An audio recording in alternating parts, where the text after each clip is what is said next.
How's it going, everyone? Today I'm bringing my Plunder Patrol deck profile that I've been playing for a while now. I've actually been a huge fan of Plunders since they came out. I've been playing them since then, and it's honestly one of those decks for me, along with like Shadalls specifically, where sometimes they're not all that great for the format, but I really want them to be good. But I usually don't take them, to tournaments because the meta is just too crazy and stuff like that. But I think I built a deck that it competes pretty well with the meta right now, and I feel confident enough like showing it off and stuff like that. Especially since I haven't posted like a Plunder Patrol deck profile on my channel yet, and this is really one of my favorite decks. Like I just love everything about this deck. Like it's a deck I'm really passionate about, and once we get that Earth ship, like it's game over. Like I'm just playing Plunder Patrol at that point. So let's just get into the profile. Alrighty, so first off, we'll start off with the names. So, 3 Whitebeard, nothing changes with that. 3 Golden Hair. I'm playing 3 Blue, so I'm maxing out on these 9. Obviously, no one really ever switches the ratios around with these. Where it does kind of get iffy is with these. So, I am playing 3 Red. So, the reason I'm playing 3 red, and some people are playing 2, is basically because because of other cards I play in my deck, red is a little better than usual. There are some cool interactions you can do with red that make it just an incredible card. Like one thing I'll say is I'm assuming a lot of the people who find this video have played Plunders before, and if you're not and you're kind of unfamiliar with the deck, one thing about this deck is that it's very, very technical. It's very hard to be good at this deck because there's so many niche interactions with this deck to that you have to like know, and you have to kind of just like find the line to while you're playing to win matches with this. Like I've had to theory so much over the course of like since this deck's inception to like keep it meta relevant, because it's hard, and it comes down to a lot of the time to like really good deck building and then knowing how your cards interact, because even to this day there's so many weird interactions that these cards have with one another. And what I've come to learn this format is that 3 Redbeard is really nice to have, just because at the 2 different locals I go to, I'm basically 80% of the time, 80% of my matches, I'm paired up against either a Shizu tier or some kind of Sprite variant. And everyone's playing like the mill 5s. And I never want to be in a situation where like, I play 1 or 2 Redbeard and it's in the grave and I don't have access to it, because you can do some really incredible plays with this card. And I've never like bricked on this card or anything like that to where I wanted to play less. So 3 has been working for me since the deck's inception, and even right now it's been working the same too. And it's something I revisit all the time because I don't want to be someone who's plays the deck and be like, oh well, I played 3 before, so I have to play 3 now, kind of thing. So I do think it's correct for this format, and it's been incredible for me so far. And then I am playing 3 Black Eyes. So one thing I'll say about Black Eyes is this one, in my mind, has always been a mandatory 3 of. I did see some profiles of people playing 2. I really don't see why. I was using this card like a lot. I went to IRL tournament yesterday that I got 3rd at, and I was making like some really incredible plays with this card. Like Black Eyes is just clutch. Like I could never see really why you'd ever want to cut this down to less than 3. So I'm maxing out on all the names and it's working fine. This is a 40 card deck, by the way, so I did want to make it as consistent as possible. So max out on all the names. Next, one of the supplemental engines I played was the Bestial package.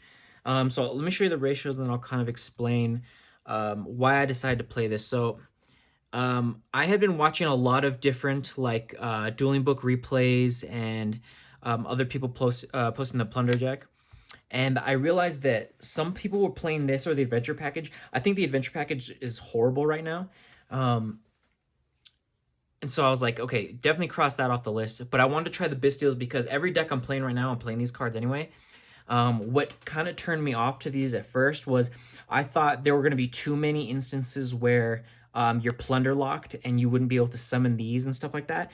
But especially after yesterday, playing in like an actual competitive, IRL tournament, I realized that it just comes down to not really resource management, but uh, being very precise of when you use certain effects, and realizing that if you're going to use an effect that Plunder locks you, you better make sure that everything else you wanted to do was already done before that, or you're just saving that for the following turn. So surprisingly, I didn't really have uh, like a hard time doing that.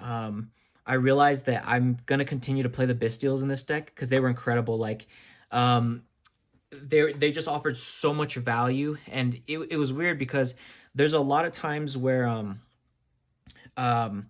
I played decks where maybe Bystials weren't great. Like I played the two like non-meta decks I played this Super Rogue deck round one, and then I played a Marincess deck.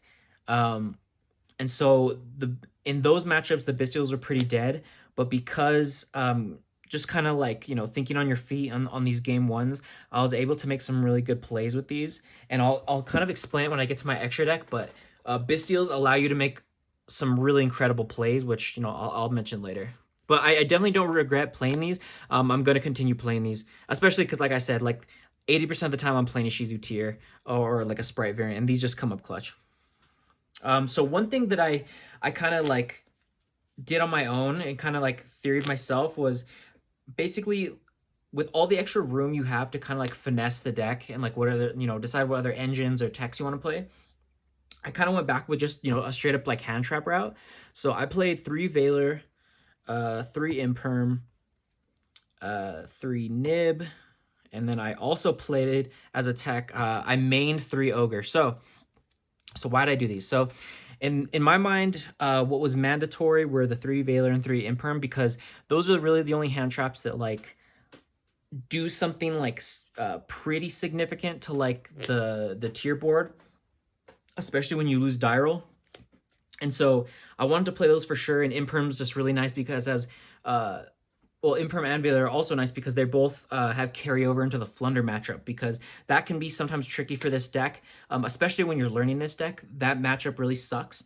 But once you like learn all the little nuances of this deck and you start playing against Plunder more, you kind of realize like, oh wait, I can make these plays. Like I do have outs to statue, I do have outs to this. You kind of figure things out. But these cards have awesome carryover into those matchups, and they're both good against playing against Sprite variants and stuff like that. So to me, these 6 seemed mandatory. I played Nib because I'm already playing so many hand traps that pair well with this card, and I figured this would be kind of a card to catch people off guard a little bit. Not many people are really playing around Nib, and it's not bad. So like, how many times did I drop a Nib? I think yesterday I think I resolved Nib like 3 times. Once against Sprite, once against Marincess, and I think once against a tier player. But a lot of people just don't expect this card and they don't really respect it. And because you play so many other hand traps, you can pair it with so many cards. So sometimes I'll just hold this, let my opponent extend a bunch, and then drop that with like a Veiler or an Imperm or something. And another thing is I did want to play some more hand traps that complement Blackbeard when you get that draw. So something that I like, a hand trap that I could draw into to give me value. So obviously Imperm is not like that, but it's just too good to not play. But Nib, Veiler, and Ogre are like that, and the Bystials are like that. So there's so many cards in my deck that I could draw off Blackbeard where I could just get another interruption just like that. And so the one that definitely needs explaining is Ogre. So I actually was watching a Plunder tier matchup, and it might have been on DB Grand's channel or someone else's, but they were playing Ogre, and I think it was game 1, and I was like, man, that'd be kind of a nice tech, because so while these 6 have carryover into the big 3, what I call Plunder tier, and Sprite, these ones basically cover like 2 of them. This one is basically against like Sprite and tier, or a Flunder player who's really bad, who doesn't know how to put like Barrier Statue on the 5th summon or something. But while this doesn't have as much carryover into like the tier Shizu matchup, this card's really nice against Sprite and Flunder. So specifically against Sprite yesterday, I think I played 2 Sprites.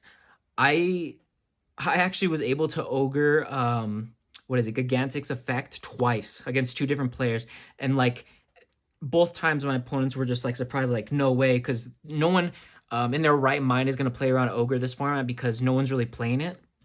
And so I was able to like maximize this effect. I forgot what link 2 it is, but in like the Marincis deck, it's one of those like generic link 2s where the effect is like target like a water, special summon it to the zone. Well, if you twice I was able to ogre that, and then that also doesn't allow the monster engraved to be summoned because there's no zone to summon to. So honestly, the MVP probably of that tournament out of all of these was ogre, because I was able to play against decks where this card had a really high value.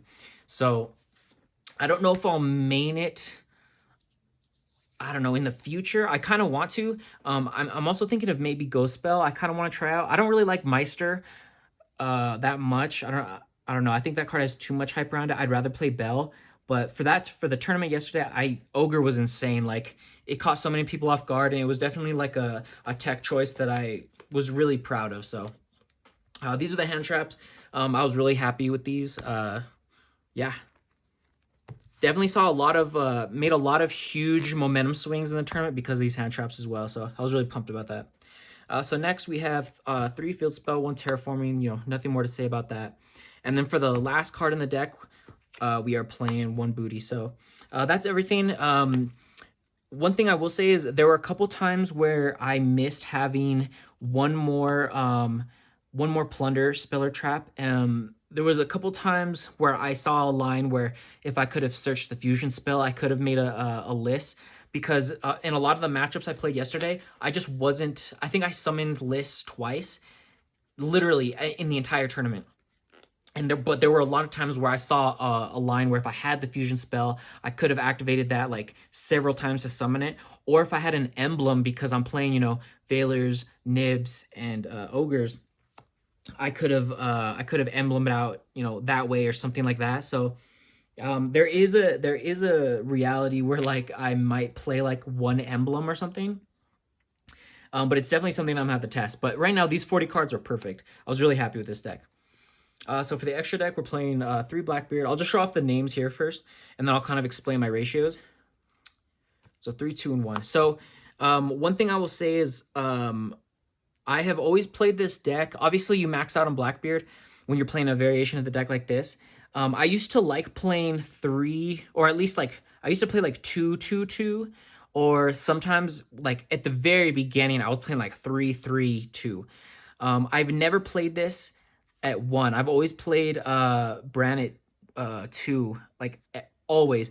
But when I was testing this deck a lot, I realized, okay, I don't really like ever make the second one. And then usually 1, like I actually summoned this card I think like 3 times. I summoned it against I think I hard made this twice, and then I think I Blackbearded this out once, and every time it like sealed the game. This allowed me to go for OTK against a Sprite player. This came in clutch when I played this anti-meta deck to get rid of back row, and then I summoned this against like the Marincis player, oddly enough, because he just had waters, but he had an Ash, and I was able to do this to like get rid of the field spell and stuff like that. And then I actually might have summoned this one more time, but these ratios were perfect. The reason I'm playing 3 Moark is just because I found myself a lot of the time always going into 2 against what's it called, a Shizu tier.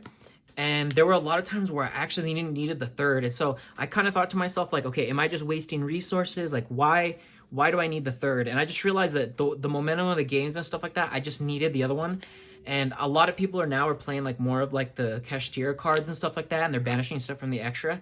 And so if they start banishing the Moarks when they're playing like the tier version, I really just never wanted to be like out of these. So I was happy with these ratios. Like, this was perfect for me, and I was really pumped about it. So next, obviously 1 Almirage. This card's mandatory. Next we have the Toad package. This was something I wasn't sure if I wanted to play. I had always played this in the past, but I was trying like other extra deck techs. But I'm very glad I played this. After the tournament, this totally reassured me that this package is mandatory. So I'm most likely never going to cut this again, unless the only time I think you have to actually revisit the extra deck numbers is when the next ship comes out, and maybe you can cut this. But for right now, I think this is mandatory. Next one, so the MVP, Baron. So the way you're making Baron is with the Bystials. So no joke, I think I made this like 5 or 6 times the entire tournament. So the cool thing about the Bystials is as long as you're like really smart about like when you use them and stuff like that, like a lot of the time I'm triggering these, like even if I'm playing a matchup where there's not a whole lot of carryover, like Sprite, like you'll always have a target against Sprite, but sometimes like you'll Bystial something and then just to get it on board, so that way when you start your turn and you go to main phase, if you have, let's say, white or golden hair, if you just normal summon one of these, your opponent, if they don't like realize what's happening, that these are both tuners, for example, a lot of the time what I would do is I would just normal and be like anything on summon, and they'll be like no, like usually they wait till I commit to a link or something like that, and then obviously you just like sync her off for Baron, and then I think almost every time too it was with Drewsworm and Whitebeard, which is just insane because you're syncing them off for Baron right now before you're Plunder locked, and then you can just go Chainlink 1 Whitebeard, Chainlink 2 Drewsworm, and I think I did that like several times. Like that was just broken. Like people just don't expect the Baron, and a lot of the time when you're saying Drewsworm or something like that, it's just insane. One thing I will say too is another reason why this card was nice. I didn't play any of the Plunder matchups, but there were a lot of times when I was testing against Plunder, like online or just doing test hands where like I'll try and go first or second. I try and test under Barrier Statue and see what I can do and stuff like that. So sometimes I assume that I also just get shifted or something like that. So I'll Bystial the shifter or something at some point in their turn before Barrier Statue comes up. And then, in the start of the next turn, normal. And then same thing, make a Baron or something like that and just kind of combo like that. It's just really nice having another way to play under Statue. You're not always going to like win that matchup, but if you're really smart about how this deck interacts, how each card interacts with each other, you can make really cool plays to beat Plunder, and you don't really have to just rely on like them bricking or stuff like that. Like there's been a lot of times where I've beaten Plunder and I never even like resolved the trap or even saw the trap and was able to search it. Like a lot of the times I'm beating the deck, I've never even like gotten to this card, which is really cool. So but that definitely comes with a lot of practice, I will say that. So next, for the last 2 slots, they're kind of like flex spots for me. I was playing 1 Dragite and then 1 White Aura Whale. So I did, especially because I'm playing Nib, I wanted to play Dragite because this does give an option for that additional effect. And I think I made Dragite once. I didn't make White Aura Whale, but this was another tech I wanted to play just for the Plunder matchup. Just to summon this out and then destroy everything they have in attack mode, since everything will be in attack mode. There have been times like when I used to play this deck, like a year ago or whenever, where I was making insane plays with this card. Like people just don't see White Aura Whale coming at all. Like a lot of people don't even know what this card does. So it's just insane. I really like these 2 cards, honestly, guys. Like looking back after that tournament, I was really happy with my extra deck. Like I don't know what I would change. Like I did have a Dweller in here, I think for one of these originally, but the more I tested, I was like, that not only is that just like a win more card, like well, that's just what it is. It's just a win more card. Like you're never gonna make that. So I was really happy with these ratios. Like for right now, and the way I made this deck, like everything was perfect. Everything comes up and I make everything. Like you could argue maybe this could be something else, but like a Zeus maybe. It would be nice to have a Zeus play, but like I was really happy with these ratios. So let's get into the side deck. So for this event, I played 3 Evenly and then 3 Storm. So the Evenly was literally a last second addition, and I'm so glad I put this in, because this originally was gonna be like I think I was gonna have like the Gamma package or something, and then I couldn't find a third Gamma, so I was like, okay, well, I'm gonna play evenly just for the off chance I play like an anti-meta deck. And no joke, round one I get paired against an anti-meta like stun trap variation, and these cards are what won me games 2 and 3 because game one I just got locked out of everything. I was under Dimension Fissure, Inspector Border, Skill Drain, Fossil Dyna, and I think one more card, so just unwinnable. But games 2 and 3, I was able to see a variation of both these cards, which was really cool. And so I was really, happy I played evenly. And evenly is really good, just period. But I was just really happy with these 6. Next, I played 3 talents. Like I said, I was going to play the Gamma package, and there was going to be no evenlies and then 2 talents. But since I couldn't find that card, as this was the 4th card to put in, I sided these in twice, but I never saw it. It theoretically it's good. It really just depends like what you think you're gonna see at like the locals that you're going to. This card's insane in the Shizu tier, but in this deck, I don't know. I kind of want to play something else. It just really depends. Like I want to find like another really good going first card. But for right now, Towns does its thing. Next, I'm still on 3 Spooky Dogwood. None of my matches went to time, so it didn't really come up. But the only reason I play this is just for those game 3, game 2 scenarios where you're going up against a Shizu tier and maybe the games are taking long. And it just sucks, but hopefully we'll be in a position where this card doesn't need to be played again. And then for the last card, I couldn't figure out what I wanted for the last 3 slots, but I knew I wanted like a cool going first card. So I played 3 Summon Limit. I only sided this in once and never saw it. This could literally be anything. This could also be Rivalry. I was also thinking maybe Rivalry, but I never wanted like the Bystials to be turned off.